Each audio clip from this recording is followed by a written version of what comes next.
Hi,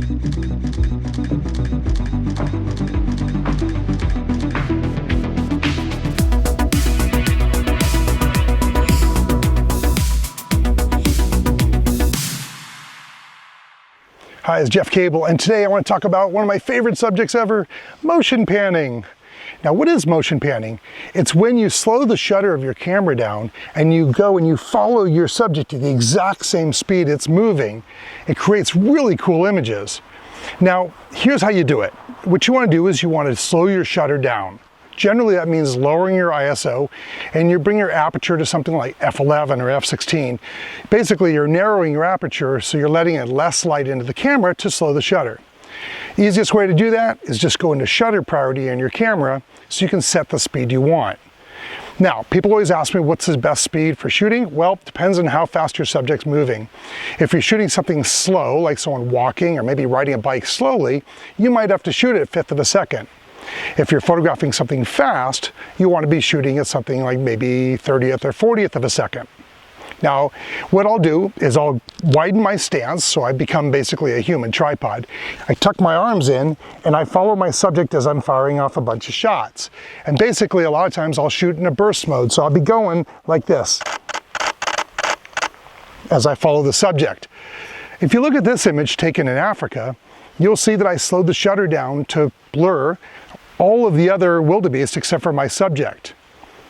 I'll start with a shutter speed that's a little bit faster, maybe 120th of a second. It depends what I'm shooting, how fast they're moving. And then I'll keep kind of working my way down in shutter speed to see how creative I can get, still keeping it sharp. Here's the goal with motion panning.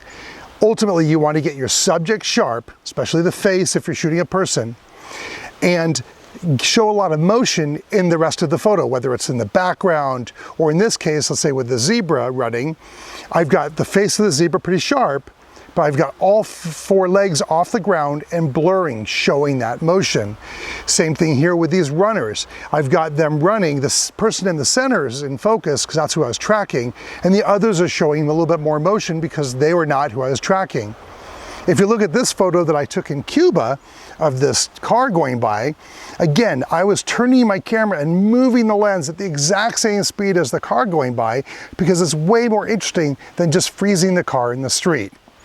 If you look at this photo of a race car, now the race car is going really fast. You can't shoot that at 1/10 of a second.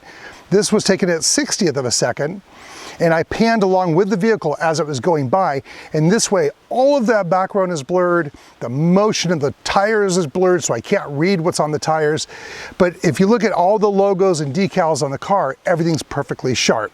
It's hard to do, but the yielding result is awesome. At the Olympics, one of the things I try to do is differentiate from the other photographers that are shooting next to me, and there's lots of them. So one of the things I'll do is I'll slow that shutter down, I'll pan along with the athlete to blur the background and make it way more dynamic. When I do motion panning, I generally don't start with that. I'll start with the safe shot. So if I'm photographing an athlete like this, I might capture them at 1/1000th of a second and freeze the action. Once I get a safe shot, I want to try to push the limits and try to get something really different and special. When looking at all these images, I think you'll agree that slowing the shutter and creating something different makes a really powerful image. I hope you try it. It does take practice. It's not something you could do once and get it right.